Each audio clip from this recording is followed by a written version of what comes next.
So finally, the India versus Sri Lanka ODI series has come to an end, and surprisingly, a very shocking defeat for Team India. A very disappointing performance. They showed that always there has been a concern for India when it comes to playing on those turning wickets, and you could see clearly that weakness coming into picture. None of the batters really looked comfortable on these turning wickets. Firstly, congratulations to Sri Lanka and Sanat Jayasuriya on a wonderful performance. I think the character they showed throughout the series and the way they planned it smartly and they cracked a pattern to go about approaching the games based on the conditions was very incredible. And Parthun Nissanka, what a force he has been for Sri Lanka over the last year or so. He has been the highest run getter in ODI cricket and he averages around 88, I think, in ODIs. And he's been that consistent run getter which Sri Lanka are looking for. I think they found that player in Parthun Nissanka who can consistently score those runs across all formats, and he has just been absolutely incredible. And of course, Avishka Fernando showing some terrific fight as well with a terrific. I feel he really missed out on a well-deserved 100 that third ODI. I think he really deserved that 100 there. And I think Sri Lanka knew that though they have a weakness in that middle order, their top three always stand up and try to play it as long as possible and carry the innings at that decent rate. I think the way they planned it was very smart. No unnecessary leaks, just basic cricketing shots. I think especially the way they use the slot sweep and their ability to hit within the V. I think that was very incredible. The batsmanship they showed, and even like they were tested with short balls, and the way they played the short balls were just incredible, man. I think Siraj tried a lot to test them with that short ball, but they were just too good. I think the batsmanship shown by the top three, and I think India are also missing out. Though in the middle period they come back in the game, there is an inability. You can clearly see that inability to finish. I think without Jasprit Bumrah, there is a clear weakness that the fast bowling and that the bowling attack lacks that threatening factor. I think without Jasprit Bumrah, it's very clearly visible. And Hardik Pandya's absence affects the balance. I think definitely, yeah, we have tried with Riyan Parag. Yeah, he did bowl well. Shivam Dubey came up with a couple of goals, but that person who can promise you that 20 runs and can at least promise you, okay, that promise which Hardik Pandya shows, I think nobody is able to show that complete promise as an all-rounder that Hardik provides, that shows how big an asset he is to the team. And I think clearly without Hardik Pandya and Jasprit Bumrah, the Indian team looks a little low on paper comparatively, and that was very clearly visible. And I think when it comes to their approach against the spinners, I think it was very poor. I think the way they're playing, it's more of like they're playing for the line more than the turn. I think the way they're keeping their bat, they're not expecting that turn. I think you can see little bit lack of game time, and they're technically there are some flaws in the way they're playing, especially their approach against spin on these turning wickets. And Virat Kohli, it's been a concern of late. He has struggled to pick those variations, especially of leg spinners. I think that is a slight concern with Virat Kohli. He definitely needs to work on that. And I think compared to them, we are playing too much across the line. I felt like Sri Lanka, they use that slot sweep. They try to look with the line of the ball, and they look to hit straight. I think that is where we missed out. We are going too much in that sluggish kind of batsmanship. That's where I think we lack comparatively. I think that's where Sri Lanka got the upper hand. Yeah, we can say there is a small luck with the toss that it got difficult to bat as the game progressed, but you cannot give such reasons. I feel the way Sri Lanka applied themselves much better, and they thoroughly deserve this victory. And I think one positive for us is Washington Sundar. He has capitalized on every opportunity given to him. He has shown good promise with the bat. And of course, with the ball, he has been absolutely phenomenal of late. He has earned that spot as a valuable spin bowling all-rounder. And I think Akshar Patel has been phenomenal. I think some players who really look promising. Rohit Sharma, of course, his transformation of the year or so to change that approach for the team to play that selfless approach of going after the bowling, making it easier. At this age, to change your approach like that is you have to just give credit to him, man. Absolutely massive respect to him. But unfortunately, the momentum that he's setting, the other players are not able to carry the innings after that. For the start, bro, it gives with the batting lineup and the depth that we have, we should be able to carry the game from them on. But we are not able to even carry the game when there is not much pressure on the required run rate. That shows that there is something lacking in the way we are playing spin. I think we really have to improve, especially on these turning wickets.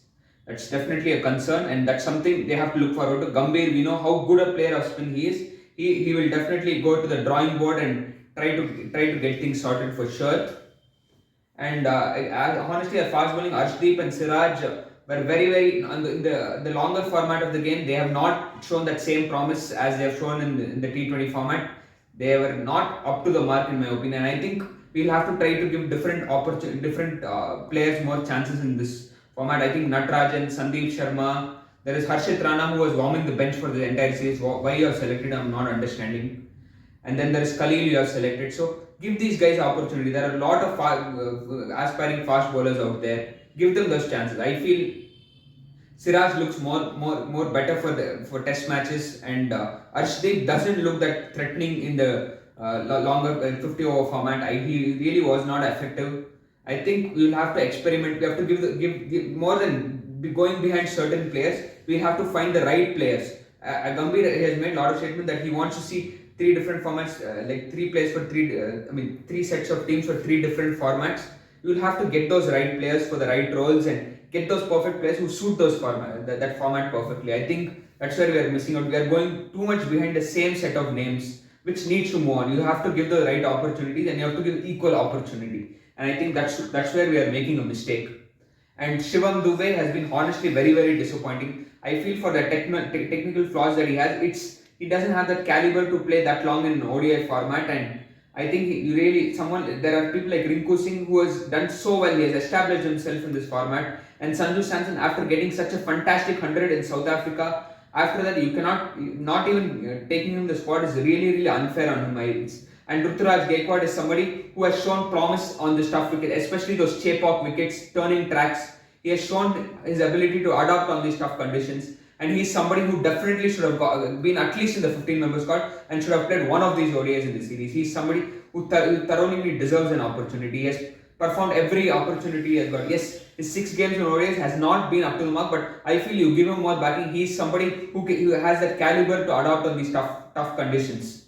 And KL Rahul is somebody, I think he has to be at certainty at number 4. They are just shuffling around. They're making him bat at number 7. For stupid things like left hand right hand combination, man. That doesn't matter which hand you're playing. It's about the skills. It's about how well you bowl, how well you bat. That's all matters. You cannot bowl. Left hand should not bowl to left arm spinner should not bowl to left hander, or left hand right hand batsman should be there to cause that psychological impact. That doesn't matter. These unnecessary things are making those stupid experiments. And this is all these things should be removed. It's all about your skills. That's all matters at the end of the day. And this thing needs to, generally in cricket, I'm seeing this pattern. Suddenly a left-hander comes, you'll never bowl a left-arm spinner, or you just take them out of the attack and you wait for a right hand.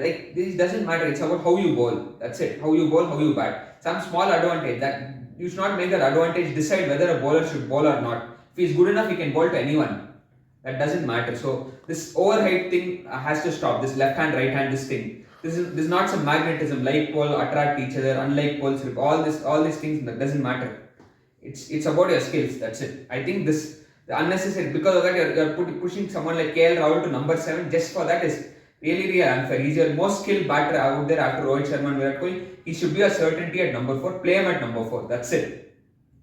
And Shreyas Iyer and Shubman Gill, yeah, they have a caliber, but they have to show their adaptability on these tough wickets. That is still yet to be seen from both of them, but we will see about it.